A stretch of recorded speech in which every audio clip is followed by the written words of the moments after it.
বিশ্বের বুকে বাংলার মুখ যারা চিনিয়েছেন, বুক চিতিয়ে তুলে ধরেছেন লাল সবুজ পতাকা। বাংলাদেশকে যারা চিনিয়েছেন নবরূপে, পাখির পাখায় উড়িয়ে দিয়েছেন বাংলা নামের দেশটিকে, সেই সব দূতকে নিয়ে ডিবিসি নিউজের বিশেষ আয়োজন প্রাউড অফ ইউ। কারণ আমরাও তাদের বলতে চাই প্রাউড অফ ইউ।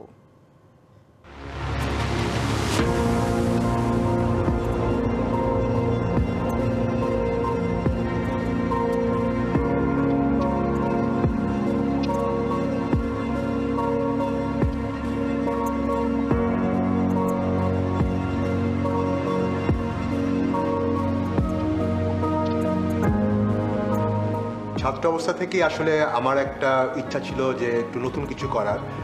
যখন আমি ইউনিভার্সিটি থেকে পাশ করলাম তখন কিছু বন্ধুবান্ধব মিলে আমরা চিন্তা করলাম যে কি করা যায়। অনেকেই আসলে বলেছিল যে শুধু শুধু পাগলামি কেন করছো, একটা চাকরি করো। কিন্তু আমরা আসলে একটা বিশ্বাস ছিল যে একসময় এই যে কনসেপ্টটা, নিউ কনসেপ্টটা আমাদের দেশে, বিদেশে যেরকম করে এটা সাকসেসফুল হয়েছিল আমাদের দেশেও হবে।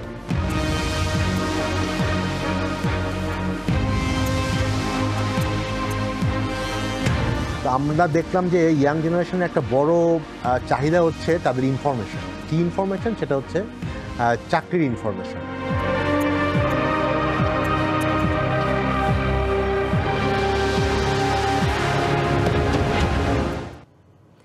আজ স্টুডিওতে আছেন এমন একজন যিনি বাংলাদেশের তথ্য প্রযুক্তি বিষয়ক উদ্যোক্তার মধ্যে অন্যতম, যিনি বাংলাদেশের সকল চাকরিগুলো নিয়ে এসেছেন একটি প্ল্যাটফর্মে, যিনি চাকরি খোঁজার মতো জটিল কাজটিকে করেছেন সহজ।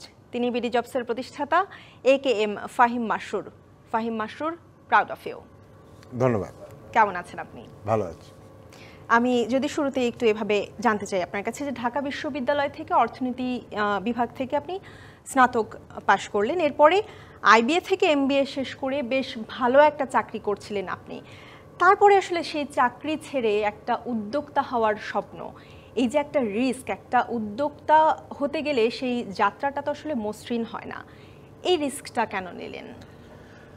ধন্যবাদ। আসলে এটা প্রায় 25 বছর আগের কথা। তো এখন হয়তো উদ্যোক্তা হওয়াটা আমাদের সোসাইটিতে অনেক অ্যাকসেপ্টেড একটা ব্যাপার, বাট আজ থেকে যদি 20-30 বছর আগে উদ্যোক্তা হওয়াটা খুব সোসাইটিতে, আমরা যেই ব্যাকগ্রাউন্ড থেকে এসেছি, শহুরে মধ্যবিত্ত ব্যাকগ্রাউন্ড থেকে, তো একটা সবসময় প্যারেন্টসদের থেকে বা সোসাইটি থেকে প্রেশার থাকে যে চাকরি করা, সরকারি চাকরি বা বেসরকারি চাকরি করা, একটা সেটেল লাইফ বা বিদেশে চলে যাওয়া। তো সেই জায়গাটার থেকে কিছুটা বলবো ব্যতিক্রম। এটা হয়তো কিছুটা আমার ব্যক্তিগত পছন্দের জায়গা বলি বা ব্যক্তিগত পার্সোনালিটির পার্সপেক্টিভে বলি। আমি আসলে ঠিক গতানুগতিক প্রফেশনের ব্যাপারে সবসময় ছোটোবেলা থেকেই আমার আগ্রহ কম ছিল। মনে হতো যে সবসময় কিছু একটা নতুন কিছু করি, আউট অফ দ্য বক্স যদি কিছু করার সুযোগ থাকে।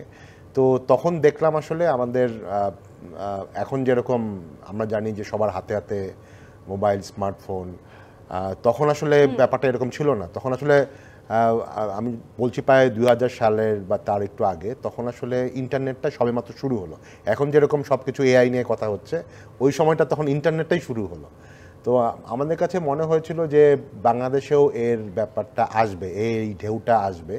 তো তার জন্য আসলে কিছু করা দরকার, কারণ তখন আমরা দেখছিলাম যে গ্লোবালি অন্যান্য কান্ট্রিতে অনেক কিছু হচ্ছে, কিন্তু আমাদের দেশে কিছু হচ্ছে না। তো সেই তাড়না থেকেই আমি বলবো কিছুটা একটা ইমোশনাল জায়গা থেকেই যে বাংলাদেশেও টেকনোলজি ব্যবহার করে কিছু একটা করা দরকার। তো এখন যেহেতু অন্য কোনো কোম্পানি নেই বা অন্য তেমন কিছু ছিল না, তখন নিজের থেকে কিছু করার একটা তাগিদ তৈরি হলো। আর যেটা বললাম যে সবসময় মনে হতো এটা যে আসলে ঠিক একটা প্রফিটেবল বিজনেস হবে, অনেক বড় হবে, এটাই আমি জানতে চাচ্ছি। এটা আসলে মাথায় ছিল না। মাথায় ছিল কিছু একটা করা। তো কিছু একটা চাকরির বাইরে যদি আমরা আসলে অন্য কিছু চিন্তা করি উদ্যোক্তা হওয়ার জন্য, সেক্ষেত্রে ব্যবসা আছে বা বিভিন্ন ধরনের ব্যবসা আছে, কিন্তু এই যে আপনি বিডি জবসের মতো একটা প্ল্যাটফর্ম খুলবেন এবং চাকরি যারা খুঁজছে তাদের যে পথটা সহজ করে দেওয়ার জন্য, এই ভাবনাটা যে আপনার আসলো, মানে আমরা যারা সাধারণ তাদের মাথায় তো এই ভাবনাটা আসে না, আপনার মাথায় কিভাবে এই ভাবনাটা আসলো? ভাবনাটা আসলে সত্যি কথা যদি বলি, এরকম প্ল্যাটফর্ম বিদেশেও ছিল, তখনও শুরু হচ্ছিল। বাট আমি যেটা বললাম যে ব্যাপারটা ছিল ফার্স্টে যে ইন্টারনেটটাকে ব্যবহার করা শুরু করতে হবে আমাদের দেশে। তখন আমরা দেখলাম ইন্টারনেটটার অ্যাডপ্টেশনটা কারা নেয় বেশি, নেয় হচ্ছে তরুণরা। আমরা সবসময় দেখি যে কোনো নতুন টেকনোলজির সবচেয়ে আর্লি অ্যাডাপ্টার হচ্ছে তরুণরা। এখন তরুণরা এটার ব্যবহার কেন করবে? হ্যাঁ, এখন যেরকম সোশ্যাল মিডিয়া আছে, অনেক কিছু আছে, বাট তখন তো আসলে ফেসবুক, ইউটিউব ছিল না। তো তখন আমাদের কাছে মনে হচ্ছিল তরুণরা আসলে এটার ইন্টারনেটটাকে তাদের লাইফস্টাইলের একটা পার্টের জন্য কোন জিনিস সবচেয়ে বেশি দরকার।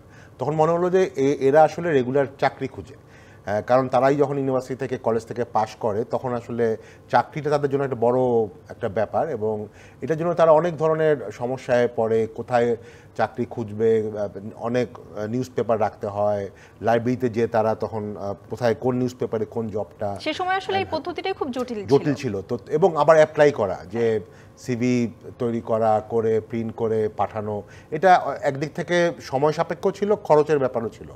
তো তখন আমাদের কাছে মনে হলো ঠিক আছে, এই যে একটা প্রবলেম আছে আমাদের তরুণদের, এবং তারা আবার এখন ইন্টারনেটও ব্যবহার করা শুরু করছে, এই দুটাকে মিলিয়ে কিছু একটা করা যায় কিনা। বিডি জবসের ব্যাপারটা ওভাবেই আসলো। আমি একটা জিনিস জানতে চাই যে যারা বিডি জবসে বিজ্ঞাপন দিচ্ছে, শুরুর দিকে তো এত বিজ্ঞাপন হয়তো বিডি জবস পেতো না, কিন্তু এখন তো প্রচুর বিজ্ঞাপন পাচ্ছে, এবং সেই বিজ্ঞাপনগুলো দিতে গিয়ে তাদেরকে একটা সার্টেন অ্যামাউন্ট পে করতে হচ্ছে। কিন্তু যারা ইউজার, তারা, আমি যতদূর জানি যে তাদেরকেও এখন একটা এরকম সুবিধা দেওয়া হচ্ছে যে পেইড ভার্সন আছে বিডি জবসে। তো এই পেইড ভার্সনটায় তারা কি কি সুবিধা পাবে? আচ্ছা, আমি আগে থেকে বলি যে আমাদের বিডি জবসের মডেলে প্রথম যদি বলি 2000 সালে আমরা চালু করলাম। প্রথম 3-4 বছরে আমরা আসলে কোনো ধরনের সার্ভিস ফি নিতাম না, এমপ্লয়ারদের থেকেও নিতাম না, জব সিকারদের তো নেওয়ার প্রশ্নই ওঠে না। তো বাট কারণ আমরা তখন, আপনাকে যেটা বললেন, কোম্পানিগুলো তো প্রথমে আসলে অভ্যস্ত হতে টাইম লাগবে। তো তারা তো সাধারণত নিউজ পেপারে বা বিভিন্ন প্ল্যাটফর্ম, বিভিন্ন অন্যান্য জায়গায় তারা এটা পাবলিশ করতো। তো আমরা তাদেরকে এখানে আগ্রহী করার জন্য প্রথম 3-4 বছর ফ্রি পোস্টিংয়ের অপশনই তারা দিয়েছিলেন, তারা অ্যাডভার্টাইজ করতে পারতো ফ্রি। একটা পর্যায়ে এসে যখন তারা অভ্যস্ত হলো, তখন আমরা অল্প কিছু চার্জ শুরু করলাম, যারা এমপ্লয়ার, যারা জব মানে দিবে, অ্যানাউন্স করবে। আচ্ছা, আর আমাদের যারা জব সিকার বা যারা চাকরি খুঁজে, তাদের কিন্তু বেসিক সব ধরনের সার্ভিস কিন্তু ফ্রি অফ কস্ট, এখনও কিন্তু ফ্রি অফ কস্ট। একটা আমরা গত 1 বছর আগে এক ধরনের সার্ভিস চালু করেছি জব সিকারদেরকে মাথায় রেখেই, যে তারা ওই একটা যদি মান্থলি একটা খুব অল্প পেমেন্ট, মান্থলি 99 টাকা একটা পেমেন্ট দিলে তারা অ্যাডিশনাল কিছু বেনিফিট পাবে। তারা তাদের যেই জব সার্চিং বা অ্যাপ্লাই করার ফ্যাসিলিটি আগে যেরকম ফ্রি আছে, এখনও কিন্তু সেরকমই ফ্রি। এটা অনেকের মধ্যে একটু ভুল বোঝাবুঝিও আছে। আমাদের কিন্তু বেসিক সার্ভিসের কোনো ধরনের টাকা দিতে লাগে না, এবং কখনো লাগবেও না। বাট তারা যদি একটা সাবস্ক্রিপশন ফি দেয় মান্থলি, তখন তারা অ্যাডিশনাল ফিচার কী পাবে, যে তাদের সিভিটা কোন কোম্পানি দেখলো, হ্যাঁ, তাদের সিভিটা কি কোনো একটা কোম্পানি শর্টলিস্ট করেছে কিনা, এরকম কিছু অ্যাডিশনাল ইনফরমেশন তারা দেখতে পারবে। কিন্তু বেসিক যে সার্ভিসগুলো যেটা আগে সবসময় আমাদের ছিল, জব সার্চ করা এবং অ্যাপ্লাই করা, ওগুলি ফ্রি আছে এবং ওগুলি সবসময় ফ্রি থাকে। আচ্ছা, আমাদের সময় হয়েছে আলোচনা করতে করতে একটি বিরতি নেবার। বিরতির পরে ফিরে এসে আমি আপনার কাছে আরও জানবো যে যারা নতুন উদ্যোক্তা হতে চাচ্ছে তাদের জন্য আপনার পরামর্শ কি থাকবে। প্রাউড অফ ইউ অনুষ্ঠানে নিচ্ছে একটি বিরতি, সঙ্গেই থাকুন। স্বাগত আরেকবার প্রাউড অফ ইউ অনুষ্ঠানে। বিডি জবসের প্রতিষ্ঠাতা AKM ফাহিম মাসরুর সাথে আজকে আমরা কথা বলছি। আপনাকে আবারও স্বাগত আমাদের অনুষ্ঠানে। আমি বিরতির আগে জানতে চাইছিলাম যে কিভাবে আসলে যদি কেউ একজন নতুন করে উদ্যোক্তা হতে চায়, তাহলে তার কোন কোন বিষয়গুলো মাথায় রেখে এই মাঠে নামা উচিত? দেখেন, উদ্যোক্তা হওয়াটা কিন্তু আসলে খুব শুনতে অনেক ভালো লাগে, কারণ আমরা আসলে যে সকল উদ্যোক্তাদেরকে দেখি, তারা সফলদেরকেই দেখি, কিন্তু আসলে যারা ওভাবে সফল হতে পারেনি তাদেরকে কিন্তু অনেক সময় দেখা যায় না। এবং তারা যে সফল হয়নি যে নিজের দোষে, তা কিন্তু না। অনেক একটা উদ্যোগ সফল হতে কিন্তু অনেক ধরনের জিনিস কাজ করে। ফার্স্ট অফ অল, যে উদ্যোক্তা, তার ব্যাপারটা তো আছেই, সাথে করে অনেক পারিপার্শ্বিকতার ব্যাপারও আছে। ওই সময়টাতে আসলে এই উদ্যোগটা কি চলার কথা কিনা, সেটা একটা ব্যাপার। Timing is very important. এবং আরেকটা সবচেয়ে বড়, আমার লাইফের অভিজ্ঞতা থেকে বলতে পারি যে ভাগ্য একটা বড় ব্যাপার। হ্যাঁ, যে উদ্যোক্তাদের জন্য আসলে ভাগ্যটা খুবই প্রয়োজন। তো সেই জায়গাটাতে আসলে অনেক ক্ষেত্রেই কোনো একটা উদ্যোগ সফল হয়, বা কোনো একটা উদ্যোগ হয়তো ব্যর্থ হয় বা অত সফল হয় না। বাট কিছু জিনিসপত্র হয়তো যদি আমাদের উদ্যোক্তারা মাথায় রাখে, তাহলে হয়তো প্রবাবিলিটি বা সম্ভাবনাটা একটু বাড়ানো যায়। একেবারে কেউ কখনো গ্যারান্টি দিতে পারবে না যে একটা উদ্যোগ সফল হবেই বা হবে না। যেমন একটা জিনিস আমি মনে করি যে এখানে ধৈর্যের একটা বড় ব্যাপার আছে। আমি আজকালকার যারা একটু ইয়াং উদ্যোক্তা আছে, অনেক ক্ষেত্রে যেহেতু তাদের বয়সও কম, একটু অধৈর্য হওয়াটাই স্বাভাবিক, তারা খুব তাড়াতাড়ি হাল ছেড়ে দেয়। আমি আমার নিজের ব্যক্তিগত অভিজ্ঞতা থেকে বলি, আমরা যখন 2000 সালে চালু করেছিলাম, আমাদের কিন্তু প্রথম রেভিনিউ আসতে টাইম লেগেছিল 2 থেকে 3 বছর। কোম্পানির প্রফিটে মানে মুনাফা করতে প্রায় 4 বছর 5 বছর লেগে গেছিলো। এই সময়টা কিন্তু আমরা খুব ধৈর্য ধরেছিলাম। কখন কি মনে হয়েছিল ওই সময়টা যে হাল ছেড়ে দেই? আমাদের একটা ব্যাপার ছিল পার্টিকুলারলি, আমি কিন্তু সবসময় মনে করতাম যে এটা আসলে একটা মানে লং টার্ম একটা ব্যাপার। যেমন থাকে না যে আমি প্রায়ই বলি যে দুই ধরনের, যখন যারা স্পোর্টস নেয় বা যারা দৌড়ের রেসে, দুই ধরনের রেস থাকে, একটা হচ্ছে ম্যারাথন রেস আর একটা হচ্ছে 100 মিটার বা 200 মিটারের রেস। উদ্যোক্তার কিন্তু আসলে মনে রাখতে হবে এটা একটা ম্যারাথন রেস। ম্যারাথন রেস অনেক বড় সময় এবং তাকে ওই ধরনের এক ধরনের মেন্টাল স্ট্রেংথও রাখাটা খুব জরুরি। আরেকটা ব্যাপার আমি মনে করি যে একটা তো বললাম ধৈর্যর ব্যাপার, আরেকটা হচ্ছে যে মার্কেটটাকে বোঝা। হ্যাঁ, কারণ হয়তো বিদেশে কোনো একটা প্রোডাক্ট হয়তো বেশ ভালোভাবে সফল হয়েছে, এর অর্থ এই না যে ওইটা বাংলাদেশেও সফল হবে। কারণ আমাদের দেশের মার্কেট ডিফারেন্ট, আমাদের দেশের কালচার ডিফারেন্ট, এবং আমাদের দেশে আসলে লোকজনকে খুব মানে এক্সপেন্সিভ জিনিসের মার্কেট কিন্তু আমাদের দেশে খুব ছোট। আমাদের দেশে যে সকল মানে সার্ভিস ম্যাস পিপলকে মানে টার্গেট করে, সে ফর এক্সাম্পল আমরা জানি বিকাশের মতো সার্ভিস, যেটা আসলে টার্গেট হচ্ছে ম্যাস পিপল। হ্যাঁ, ইভেন আপনি যদি বলেন আমাদের যারা প্রাণ গ্রুপের মতো কোম্পানিও কিন্তু আসলে সাকসেসফুল তখনই হয়েছে যখন তারা একেবারে খুব গ্রামের একেবারে নিম্ন মাস পিপলের কাছে পৌঁছেছে। তো এই জিনিসটা কিন্তু মাথায় রাখতে হবে যে মার্কেটটা আসলে কি, এবং যেহেতু আমাদের দেশে লোক অনেক, এটা একটা ভালো জিনিস, কিন্তু লোক অনেক, কিন্তু এখানে পয়সাওয়ালা লোক কিন্তু অত বেশি না। যাদের পয়সা আছে তারা দেশের বিদেশে যে জিনিস কিনে বা সার্ভিস কিনে, বাট যারা আসলে দেশে যে বড় মার্কেটটা, এদের কিন্তু পারচেজিং পাওয়ারটা কম। তো তাদের জন্য যদি কোনো প্রোডাক্ট বা সার্ভিস তৈরি করা যায় সেটা ইম্পর্টেন্ট। আরেকটা জিনিস আমি শেষ করব যে সেক্ষেত্রে হচ্ছে যে মার্কেট নিয়ে যে পড়াশোনা বা রিসার্চ, সেটাও আসলে জরুরি বলছেন। আমি বলবো পড়াশোনা তো করতেই হবে, কিন্তু তার আগে চোখ কান খোলা রাখতে হবে। যেটা আমাদের অনেক ক্ষেত্রে আমরা যদি মনে করি যে আমি একটা MBA BBA পাস করেছি, আমি একটা মার্কেটিংয়ের বই পড়েছি, এটা কিন্তু শুধু হবে না। এটা ঠিক আছে, এটা পড়া দরকার। আজকাল তো ইন্টারনেটে তো আসলে কন্টেন্টের অভাব নেই, কিন্তু আসলে আমার মানে আশেপাশের মার্কেটে কি হচ্ছে বা আমার আশেপাশে কি হচ্ছে, এটার জন্য কিন্তু চোখ কান খোলা রাখতে হবে এবং কন্টিনিউয়াসলি আসলে টার্গেট ক্লায়েন্ট যারা থাকে তাদের সাথে যোগাযোগ করতে হবে, তারা একটা প্রোডাক্ট কেন নিবে কেন নিবে না। আর একটা জিনিস হচ্ছে যে at the end of the day আমাকে কিন্তু ছোট হই বা যাই হই, আমাকে কিন্তু আস্তে আস্তে একটা প্রফিটেবল জায়গার দিকে যেতে হবে। কারণ যেটা অনেক ক্ষেত্রে সমস্যা হয় আমাদের দেশের উদ্যোক্তাদের, প্রথম 1-2 বছর তারা টানতে পারে, কিন্তু যখনই দেখা যাচ্ছে যে 2 বছর হয়ে গেল, তখন তাদের আসলে ফান্ডিংয়ের জন্য বন্ধ হয়ে যায়। তারা হয়তো অনেক ক্ষেত্রে মনে করে যে আমাকে তো আমার আইডিয়াটা ভালো, এই জন্য আমাকে তো নিশ্চয়ই বাইরে থেকে লোকে ইনভেস্ট করবে। Very difficult. আমি মনে করি যে প্রথম ফান্ডিংটা হয়তো আমার নিজেদের থেকে বা পরিবারের থেকে, বন্ধুবান্ধব থেকে করতে হবে, কিন্তু এবং সেটার সাথে সাথে তাকে খুব তাড়াতাড়ি বলতে আমি বলছি না 5-6 মাসের মধ্যে প্রফিটেবল হতে হবে, বাট অ্যাটলিস্ট 2-3 বছরে যাতে আমার খরচটা উঠে আসে, সেটা কিন্তু নিজের ব্যবসা থেকেই জোগাড় করতে হবে। আমি কিছু করব, তারপরে আমাকে ব্যাংক টাকা দিবে বা একটা বিদেশ থেকে আমাকে কেউ ইনভেস্ট করবে, এই চিন্তাটা আসলে বিদেশি উদ্যোক্তাদের জন্য অত মাচ মোর অ্যাপ্লিকেবল, আমাদের জন্য ব্যাপারটা খুব ডিফিকাল্ট। আরেকটা জিনিস আপনি বলছিলেন যে উদ্যোক্তাদের সফলতাও থাকে, ব্যর্থতাও থাকে। আমি যদি জানতে চাই যে ফাহিম মাসুরের এরকম কোনো ব্যর্থতা আছে কিনা যেটা থেকে তিনি ইন্সপায়ার্ড হয়ে সফল হয়েছেন? না, আমার আসলে যে আমার ওই যেটা বললাম, ফরচুনেট যেটা বললাম, যে আমার জীবনের প্রথম উদ্যোগটা ছিল আসলে বিডি জবস।